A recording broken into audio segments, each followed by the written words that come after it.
बिस्मिल्लाहिर्रहमानिर्रहीम अस्सलाम वालेकुम। क्यों में आज का हमारा बड़ा इंपॉर्टेंट लेक्चर है। आज हम लोगों ने देखना है कि इक्वेशंस को सॉल्व कैसे करना है। इससे पहले आप लोगों ने बचपन में इक्वेशंस को सॉल्व करने के हजारों मेथड्स पढ़े होंगे। हम उनमें से ना किसी एक मेथड को भी नहीं देखने वाले। मतलब इससे पहले जो ट्रेडिशनल अप्रोच हमारी होती थी इक्वेशंस को सॉल्व करने की, साइमल्टेनियस लीनियर इक्वेशन को सॉल्व करने के डिफरेंट मेथड्स होते थे, क्वाड्रेटिक इक्वेशन को सॉल्व करने के डिफरेंट मेथड्स होते थे। हम उनमें से कोई भी मेथड अप्लाई नहीं करने वाले। The one and only method is use of calculator, कि हम लोगों ने कैलकुलेटर की मदद से इक्वेशन को कैसे सॉल्व करना है।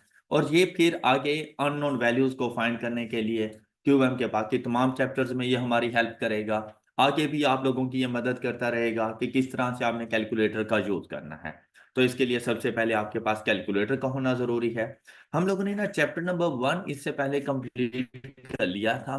उस चैप्टर नंबर 1 में हमारा ना ये सेल्फ टेस्ट रहता है। ये सेल्फ टेस्ट हम उस टाइम पे जाके सॉल्व करेंगे जब हमारी ये इक्वेशन वगैरह कंप्लीट हो चुकी होंगी।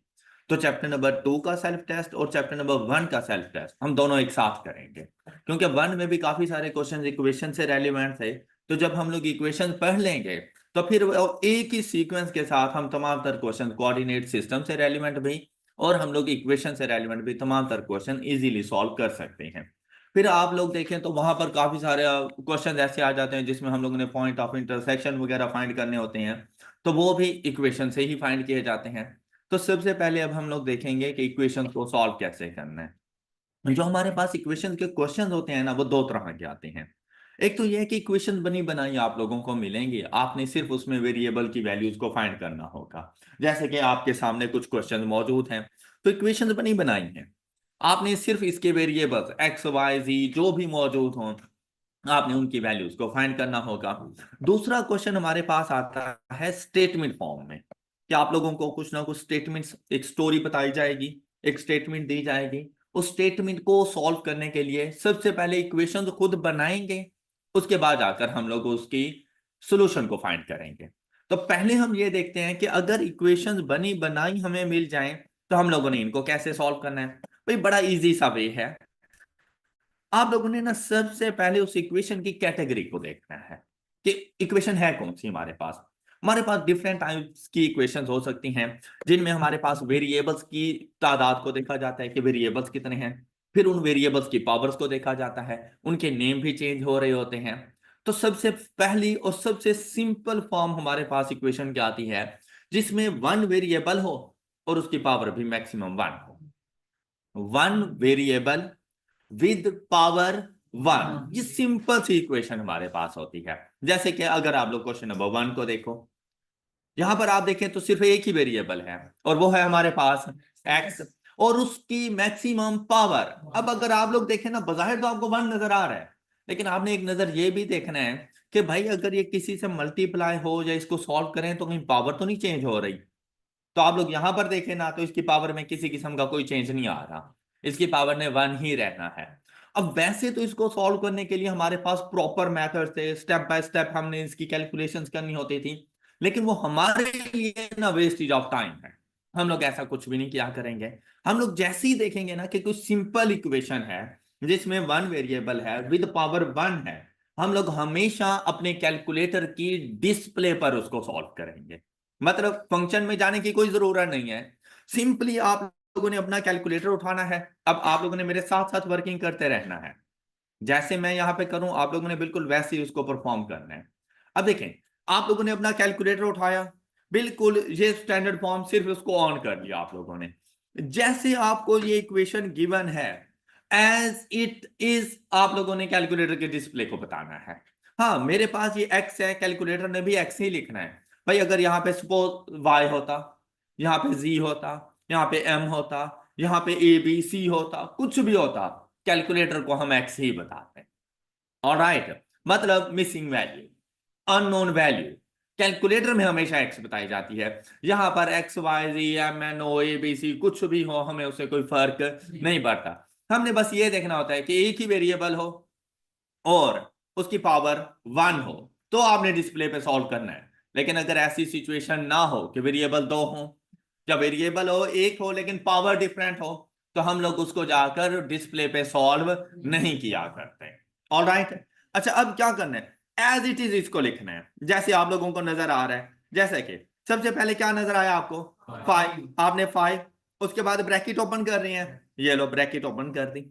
उसके बाद एक्स लिखना है। एक्स लिखने के लिए देखो ये ब्रैकेट क्लोज के ऊपर रेड कलर में एक्स नजर आ रहा है। भाई कैलकुलेटर में ना आपको 3 किस्म के फंक्शन, कि एक वो फंक्शन होंगे जो कीज के ऊपर लिखे हुए हैं, जैसे 5 की के ऊपर था, ब्रैकेट ओपन करना की के ऊपर था, तो सिर्फ वो की प्रेस करो तो वो फंक्शन परफॉर्म हो जाता है। कुछ फंक्शन ऐसे हैं जो इन कीज के नीचे लिखे हुए हैं, तो उनमें देखें तो 2 किस्म के कलर्स आपको नजर आ रहे हैं, एक रेड से कलर में है, दूसरा येलो से कलर में आप लोगों को नजर आ रहे हैं। कुछ फंक्शन रेड से कलर में है, जैसे एक्स रेड से कलर में है, लेकिन उसके साथ अगर कोमा लगाना है तो एक लाइट येलो सा कलर आप लोगों को इस तरह का नजर आ रहा है ना ऐसा। तो अगर रेड कलर का कोई फंक्शन परफॉर्म करना है तो पहले अल्फा की प्रेस करेंगे और उसके बाद वो ब्रैकेट क्लोज की, तो आपके पास एक्स लिखा जाएगा। सपोज अगर आपने कोमा लगाना था सपोज, तो आप लोग अल्फा नहीं प्रेस करेंगे, फिर आप लोग पहले शिफ्ट प्रेस करेंगे, फिर उसकी को आके प्रेस करेंगे। एक मतलब करके दिखा देता हूं, जैसे ये मैंने शिफ्ट प्रेस किया तो यहां पर देखो ये एस लिखा आ गया बिल्कुल कॉर्नर पे, मतलब शिफ्ट प्रेस हो चुका है। उसके बाद ब्रैकेट क्लोज की प्रेस करूं तो ये ब्रैकेट क्लोज नहीं कर रहा, ये कॉमा लगा के दे रहे हैं। ओके, लेकिन अगर मैं यहां पर सपोज अगर सिर्फ ब्रैकेट क्लोज करनी होती, ये देखो सिर्फ इसको प्रेस करो ब्रैकेट क्लोज हो गई है। लेकिन अगर मैंने एक्स लिखना है तो फिर रेड कलर में है, क्या करूंगा, पहले अल्फा की प्रेस करूंगा। अब देखो यहां पे ए लिखा गया है, बिल्कुल कॉर्नर पे अगर आप लोग देखो तो ए लिखा जाएगा, ए स्टैंड फॉर अल्फा, क्या अल्फा ऑन है। अब मैं इसको प्रेस करूंगा तो वो रेड कलर वाला फंक्शन परफॉर्म करेगा। बात क्लियर। अब एक्स लिखने के बाद -3 ब्रैकेट क्लोज -7 इंटू 6 माइनस, अब दोबारा से एक्स लिखना है तो अल्फा एंड ब्रैकेट क्लोज की प्रेस की, फिर यह ब्रैकेट क्लोज। यहां तक पहुंच गए सब बच्चे, किसी को कोई डाउट कोई मसला। अब देखें इज इक्वल टू, ये जो इज इक्वल टू है ना, ये लास्ट वाला इज इक्वल टू नहीं है। वह ऐसा नहीं है कि आप इसको ये देखिए ये प्रेस कर दो और आपका 87 आंसर, भैया आपने तो अभी तक कंप्लीट किया ही नहीं है क्वेश्चन। तो आप लोग इस तरह से प्रेस नहीं कर सकते इसको। भाई हम लोगों ने क्या करना है, यहां पर आकर इज इक्वल टू, ये इक्वेशन वाला है, अभी तो इक्वेशन हमारी चल रही है ना। हमने ये जो इज इक्वल टू है ना, ये आप लोग देखिए शिफ्ट की के नीचे जो कैलकुलेशन की है, वहां पर रेड कलर में इज इक्वल टू नजर आ रहा है, ये वो वाला इज इक्वल टू है। ये नीचे वाला इक्वल टू होता है कि भाई अब मुझे सोल्यूशन दो। तो अभी क्या मुझे सोल्यूशन चाहिए इसके बाद, नहीं, अभी तो क्वेश्चन ही नहीं कंप्लीट हुआ तो सोल्यूशन कहां से चाहिए मुझे। तो इज इक्वल टू, ये जो इक्वेशन में इज इक्वल टू यूज कर रहे हैं ना हम लोग, वो ये वाला है कैलकुलेशन की के ऊपर। अब रेड कलर में है तो क्या करूं, पहले अल्फा और कैलकुलेशन की प्रेस कर दी। ऑलराइट, फिर इसकी राइट हैंड साइड को बिल्कुल ऐसे ही लिखो जैसे लिखी हुई है। कैसे, 24 minus 3 into 8 minus x bracket close. बस ये कि कैलकुलेटर को बताते हुए आप लोगों ने बड़ा केयरफुल रहना है कि वहां पर आप लोगों से मिस्टेक ना हो जाए, वरना ये सारा क्वेश्चन फिर जाया हो जाए, फिर तो टाइम वेस्ट करने वाली बात हो गई। तो आप लोगों ने जैसे ही प्रैक्टिस करोगे ना तो फिर एक्यूरेसी आती जाएगी। उसके बाद आप लोगों ने एंड पे -3। हाँ जी, तमाम स्टूडेंट यहां तक पहुंच गए। जैसे ही ये इक्वेशन कंप्लीट हो जाती है ना, अभी भी इक्वल टू नहीं प्रेस करोगे। अगर आपने ये लास्ट वाला इक्वल टू प्रेस कर दिया ना कि हाँ जी अब मुझे आंसर करो, तो अभी उसने एरर दे देना है। All right. अच्छा जब ये एरर आ जाता है ना, आप में से बहुत से बच्चे आते हैं इतना ही घबरा जाते हैं, भाग के इसी की प्रेस कर देते हैं और फिर से करते हैं बिस्मिल्लाहिर्रहमानिर्रहीम।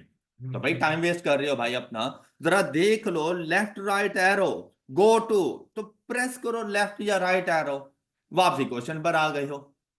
तो अगर कभी कोई एरर आ जाता है कि आप सॉल्व करने लगे और सामने स्क्रीन पे आ गया एरर, तो आप लेफ्ट या राइट एरो प्रेस करो, अब वापसी अपने क्वेश्चन पे चले जाओगे और कर्सर वहीं पे मौजूद होगा जहां पे एरर होता है।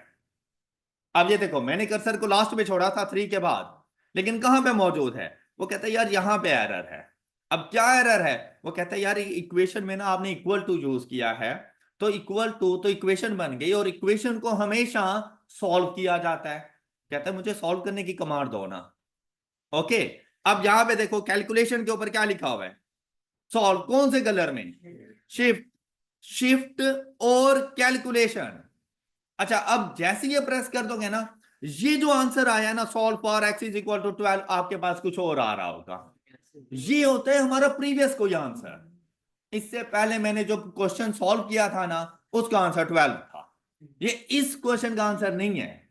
अब इस क्वेश्चन का आंसर कैसे आएगा, अब इज इक्वल टू कर दो, तो आपके पास x की क्या वैल्यू आ गई। कहते हैं अगर x की वैल्यू 6 पुट करोगे तो left and right hand side का डिफरेंस इज 0 हो जाएगा, मतलब दोनों एक दूसरे के इक्वल हो जाएंगे। तो हमारा आंसर क्या बन गया, ये हमारा क्वेश्चन सॉल्व हो गया। तो काफी सारी अननोन वैल्यूज हम लोग बिल्कुल इसी तरह से सॉल्व करेंगे, और इसका ताल्लुक हमारे क्यूएम के तमाम चैप्टर्स के साथ है। हमेशा याद रखना कि जैसे ही आप ये इक्वेशन पुट कर लेते हो ना, उसके बाद आपने 3 कीज प्रेस करनी है, तब आपको रिक्वायर्ड आंसर मिलेगा। और वो 3 कीज कौन सी हैं, shift, calculation, equal. Got it. अब आपके पास ये है, आपके पास आंसर। किसी को कोई डाउट, क्या इजी है ना। अब इक्वेशन सॉल्व कर लेंगे। चलिए अब चलते हैं सेकंड फॉर्म ऑफ इक्वेशन की तरफ। अब इसके लिए सी की प्रेस कर दें। सेकंड फॉर्म क्या हो सकती है हमारे पास, कि अब ना हमारे पास जो वेरिएबल्स हैं ना, वो वेरिएबल्स 2 होंगे, उनकी पावर 1 ही होगी, लेकिन वेरिएबल्स 2 होंगे। अब ये बात हमेशा याद रखिएगा कि भाई अगर 1 वेरिएबल, तो उसको सॉल्व करने के लिए एक ही इक्वेशन। अगर 2 वेरिएबल्स, तो सॉल्व करने के लिए 2 इक्वेशन। अगर 3 वेरिएबल्स हैं, तो सॉल्व करने के लिए 3 इक्वेशन होनी चाहिए। 2 वेरिएबल्स सिंगल इक्वेशन कभी नहीं सॉल्व होगा। 2 वेरिएबल्स हैं तो इक्वेशन भी 2 होंगी, 3 वेरिएबल्स हैं तो इक्वेशन भी 3 होंगी, सिंगल वेरिएबल है तो एक ही इक्वेशन और क्वेश्चन सॉल्व। अब देखिए क्वेश्चन नंबर 1 में एक ही इक्वेशन, एक ही वेरिएबल था, इक्वेशन भी तो एक ही थी। लेकिन अगर आप लोग क्वेश्चन नंबर 2 में देखें, तो आप लोगों को 2 वेरिएबल नजर आ रहे हैं। कौन कौन से, अब मैंने उसे x की वैल्यू भी बतानी है और y की वैल्यू भी बतानी है। ऑलराइट, तो इक्वेशन भी तो 2 ही है ऐसा। तो ऐसी इक्वेशन, ये देखें, ऐसी इक्वेशन जिसमें वेरिएबल की पावर 1 हो, ऐसी इक्वेशन को कहते हैं लीनियर इक्वेशन। इस इक्वेशन को क्या कहते हैं, लीनियर इक्वेशन। ये हम लोगों ने कोऑर्डिनेट सिस्टम में भी पढ़ा था। तो कोऑर्डिनेट सिस्टम में तो हम लोग लीनियर इक्वेशन के बारे में पढ़ रहे थे। वहां पर भी अगर आप लोग देखो, जितनी भी इक्वेशन थी उनमें हमारे पास x and y with power 1 ही आ रहे थे। तो लीनियर इक्वेशन, ये देखिए, ये एक इक्वेशन लीनियर इक्वेशन है। ऑलराइट, अच्छा लीनियर इक्वेशन क्यों कहते हैं, लीनियर इक्वेशन इसलिए कहते हैं कि जब हम लोग इससे ग्राफ बनाएंगे ना, तो इससे बनने वाला ग्राफ हमेशा एक स्ट्रेट लाइन होगा। ऑलराइट, इसलिए इसको लीनियर इक्वेशन कहा जाता है। हाँ, वो अपवर्ड है, डाउनवर्ड है, किस तरह से है, वो उसके स्लोप पे डिपेंड करता है, वो फिर हमें स्लोप फाइंड करना पड़ेगा, फिर हम बता सकते हैं कि ये अपवर्ड होगा स्ट्रेट लाइन या डाउनवर्ड होगी। ओके, क्या मुझे बता सकते हैं इसका स्लोप क्या होगा, क्या इसका स्लोप क्या होगा, वैल्यू क्या होगी, m is equal to minus over, तो पॉजिटिव पॉजिटिव पॉजिटिव क्यों लगाया हुआ है, क्या आप लोग पढ़ के नहीं आए कोऑर्डिनेट सिस्टम में। अब स्लोप की वैल्यू क्या है मेरे पास, नेगेटिव है। अगर स्लोप की वैल्यू नेगेटिव है तो स्ट्रेट लाइन डाउनवर्ड बनेगी। ओके, बात क्लियर हो गई। अच्छा अब सुने, इक्वेशन में तो हम लोगों ने स्लोप नहीं देखना ना। अब ये भी एक लीनियर इक्वेशन है, तो इसके साथ भी इस जैसी इक्वेशन होनी चाहिए, लीनियर इक्वेशन ही होनी चाहिए। ऑलराइट, अब जब 2 लीनियर इक्वेशंस आ गई हैं, तो इन्हें कहा जाता है साइमल्टेनियस लीनियर इक्वेशन। एक है तो सिर्फ लीनियर इक्वेशन, जब दूसरी उसके साथ वैसी ही इक्वेशन आ जाए, तो उसे कहते हैं साइमल्टेनियस लीनियर इक्वेशन। बात क्लियर? साइमल्टेनियस लीनियर इक्वेशन ये हम लोगों ने पढ़ा था कि या तो होंगी पैरेलल या होंगी परपेंडिकुलर या होंगी इंटरसेक्टिंग लाइंस। बात क्लियर? ये कोऑर्डिनेट सिस्टम है, ये बातें सारी कर चुके हैं हम लोग। तो अगर हैं पैरेलल तो हमने कहा था दोनों के स्लोप एक दूसरे के इक्वल होंगे। एम आई राइट? तो बेटा इनका कभी भी सॉल्यूशन सेट नहीं मिलता। सॉल्यूशन सेट क्या होता है? Point of intersection. कैसा, कौन सा पॉइंट है जहां पर ये दोनों लाइंस एक दूसरे को इंटरसेक्ट करें। तो क्या पैरेलल लाइंस एक दूसरे को इंटरसेक्ट करती हैं?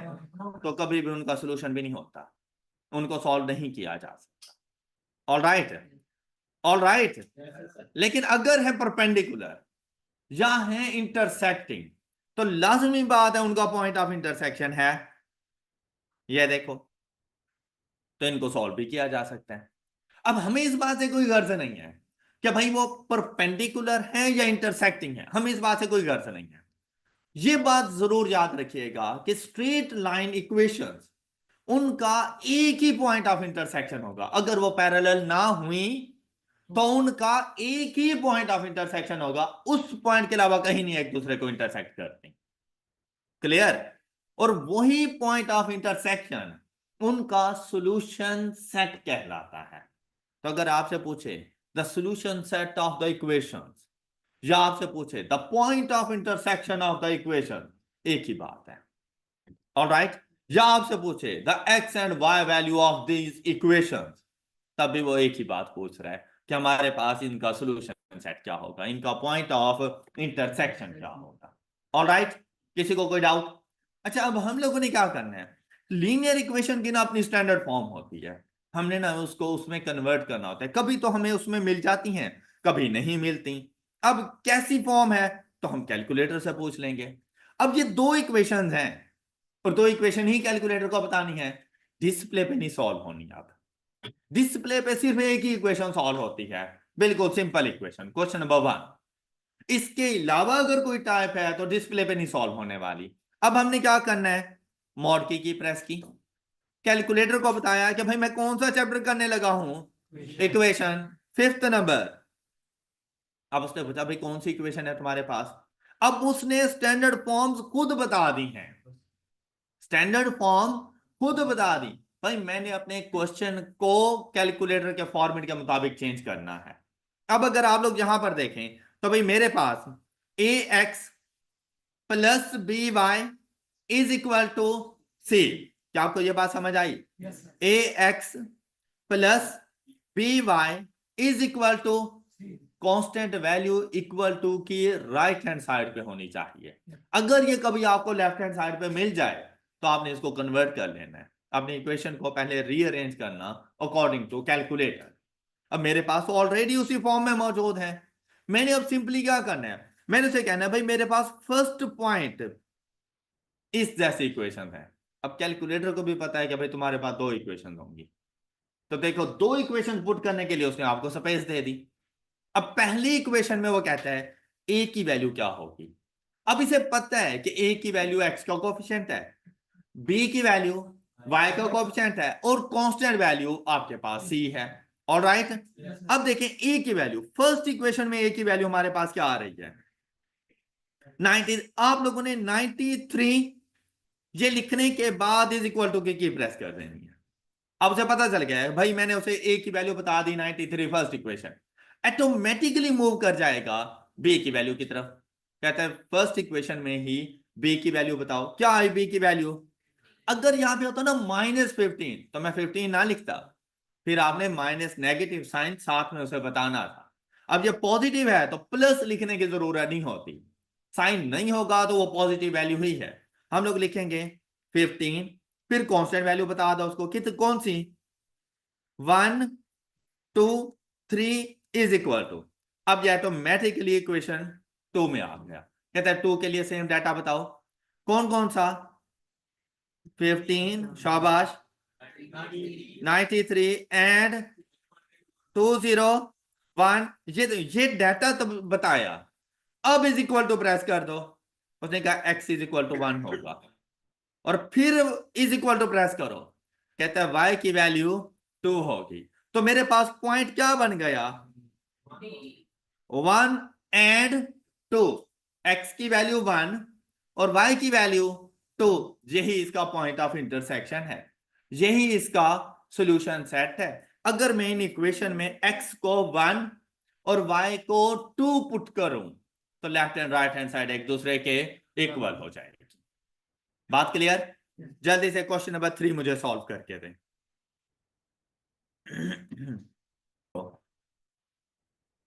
हाँ जी, तो आप क्वेश्चन नंबर 3 के लिए ये देखिए, आप एसी की प्रेस करेंगे ना, ये देखो, ये आपको सेम वही फॉर्मेट मिल गया, अभी मुझे वही फॉर्मेट ही चाहिए था। सिंपली जाके मैंने इसमें वैल्यूज पुट की, 4 6 5, ऐसे ही है ना।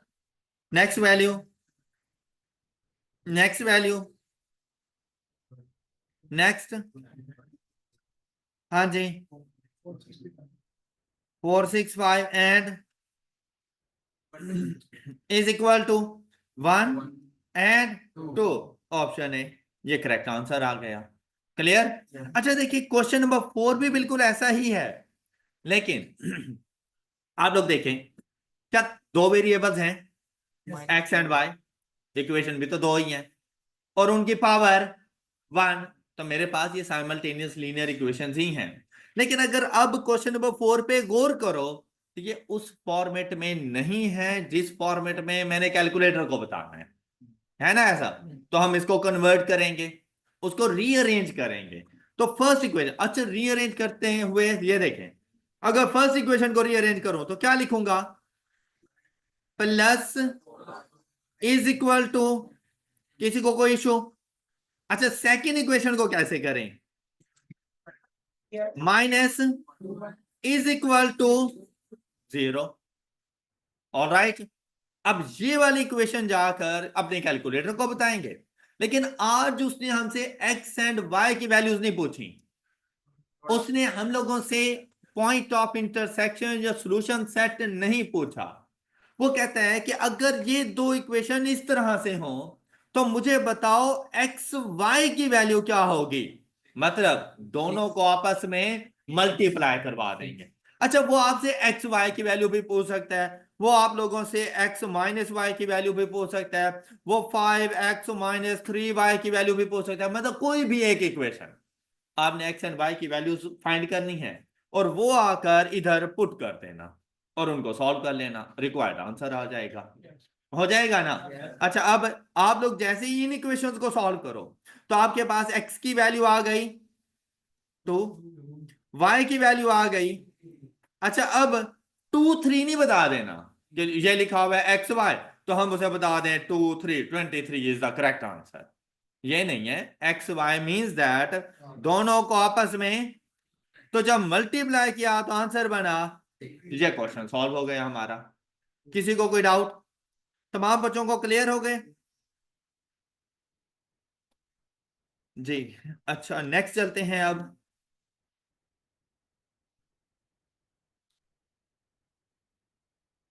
क्वेश्चन नंबर 11 की तरफ। क्वेश्चन नंबर 11 देखें तो आप लोगों को 3 वेरिएबल नजर आए, इक्वेशन भी तो 3 है ना ऐसा।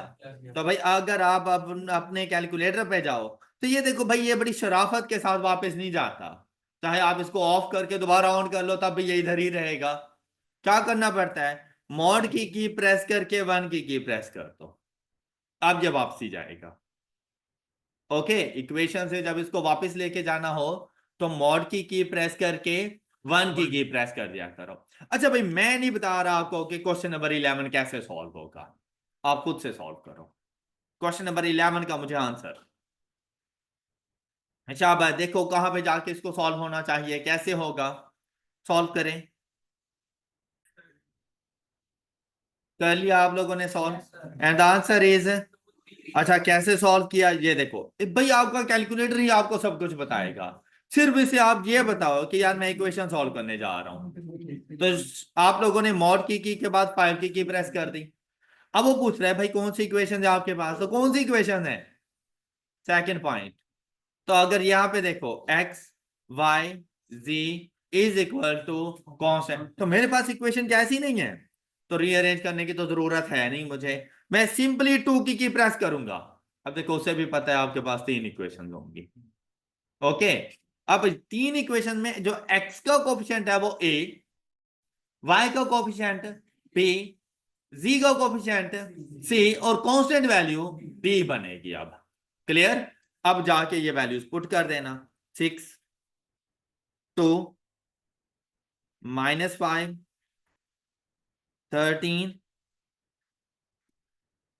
3 3 -2 13 7 5 -3 26 इक्वल टू, ये आपको x की वैल्यू मिली, फिर इक्वल टू y की वैल्यू मिली, फिर इक्वल टू z की वैल्यू मिल गई 2 3 1। इसी तरह आप लोग क्वेश्चन नंबर 12 सॉल्व कर लोगे। जल्दी से क्वेश्चन नंबर 12 का आंसर बताएं,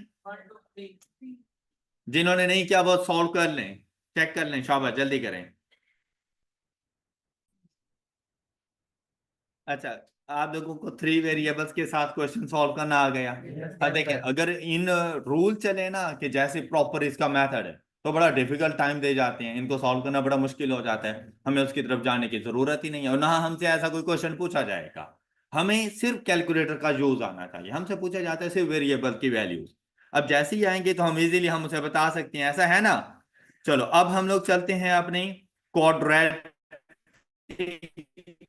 इक्वेशन के सॉल्यूशन की तरफ। क्वाड्रेटिक इक्वेशन क्या होती है, और जी क्वाड्रेटिक इक्वेशन सिंगल वेरिएबल, तो लाजमी बात है इक्वेशन भी एक ही होगी, वेरिएबल एक है, लेकिन उसकी मैक्सिमम पावर टू होगी। वेरिएबल की जो पावर होगी ना वो टू होगी। अगर वेरिएबल की पावर टू नजर आ जाए तो समझ लेना कि वो आपके पास क्वाड्रेटिक इक्वेशन है। क्वाड्रेटिक इक्वेशन भी कैलकुलेटर पे सॉल्व नहीं होनी, कैलकुलेटर की डिस्प्ले पे सॉल्व नहीं होनी, अपने फंक्शन में जाके सॉल्व होगी। ओके, अच्छा भाई अगर पावर वन हो तो सोल्यूशन एक ही होता है, उसका रिजल्ट भी हमारे पास एक ही आएगा।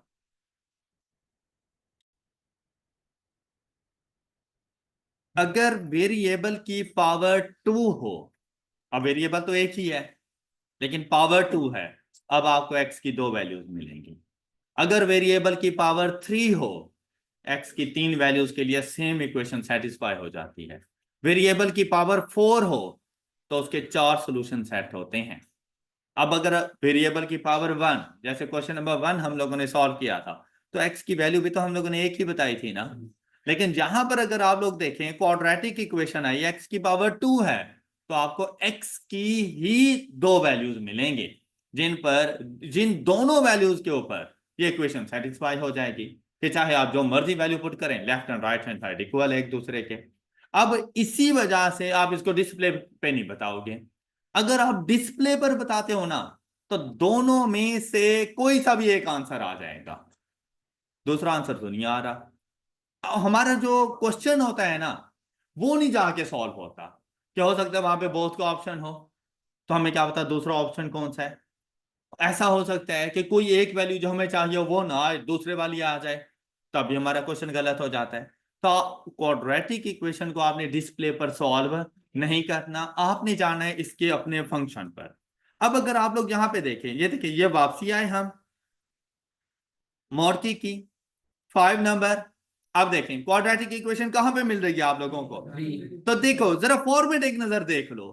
अब जो कांस्टेंट है ना इक्वल टू की राइट हैंड साइड पे नहीं है, इक्वल टू की राइट हैंड साइड पे जीरो है, और कांस्टेंट इक्वल टू की लेफ्ट हैंड साइड पे मौजूद है। क्या हमारे पास ऐसे ही है, क्वेश्चन नंबर 6, तो रीअरेंज करने की जरूरत है। अब एक्स स्क्वायर का जो कोफिशिएंट है वो ए, एक्स का कोफिशिएंट बी और कांस्टेंट वैल्यू सी बन जाएगी। हम लोग जाकर थ्री की प्रेस करेंगे। अब यहां पर वैल्यूज पुट करें, क्या वैल्यू पुट करेंगे, three, second one is, and the constant value is equal to x1। अब देखो उसने सिर्फ x नहीं लिखा, इससे पहले सिर्फ x लिख रहा था क्योंकि अगली वैल्यू तो y होती थी। अब यहां पे क्या कह रहा है भाई, x की वैल्यू है लेकिन पहली वैल्यू क्या मिलेगी, -1/3। अब दोबारा इज इक्वल टू, कहता है x की ही दूसरी वैल्यू लो, क्या। अब भाई अगर ये x एंड y होता ना तो सीक्वेंस मैटर करता था, ये बात याद रखना। x एंड y हो, जैसे साइमल्टेनियस लीनियर इक्वेशन में मेरे पास 1 2 and 2 1 both are different. Simultaneous linear equation के अंदर 1 2 इज नॉट इक्वल टू 2 1। लेकिन अगर क्वाड्रेटिक इक्वेशन है, मैं 1 2 लिखूं या 2 1 लिखूं एक ही बात है, क्योंकि दोनों x की वैल्यूज हैं। और राइट, यहाँ पे कोई y की वैल्यू नहीं है। यहाँ पर ये जो पॉइंट्स गिवन है ना, ये पॉइंट्स दोनों ही x की वैल्यूज को रिप्रेजेंट कर रहे हैं। अब मैं इनको -1 एंड -1/3 लिख लूं, या -1/3 एंड -1 लिख लूं, दोनों ठीक। बात क्लियर हो गई? तो कौन सा हमारा करेक्ट आंसर बनेगा, ये। जल्दी से क्वेश्चन नंबर 7 सॉल्व करके दें, बाकी स्टूडेंट भी जल्दी से कंप्लीट करें इसको।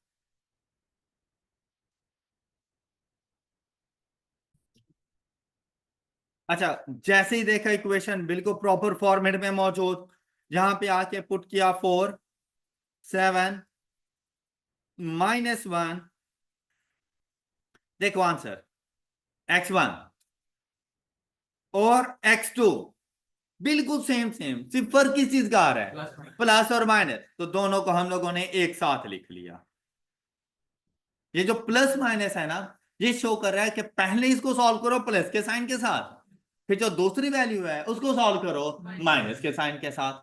ओके, तो ऑप्शन ए हमारा करेक्ट हो जाएगा। आई होप कि आपको इक्वेशन सॉल्व करना आ गए। मजीद इसमें थोड़ी बहुत कॉम्प्लेक्सिटीज इंशाल्लाह हम लोग नेक्स्ट लेक्चर में डिस्कस करेंगे। That's all for today. अपना ख्याल रखिए। अल्लाह हाफिज।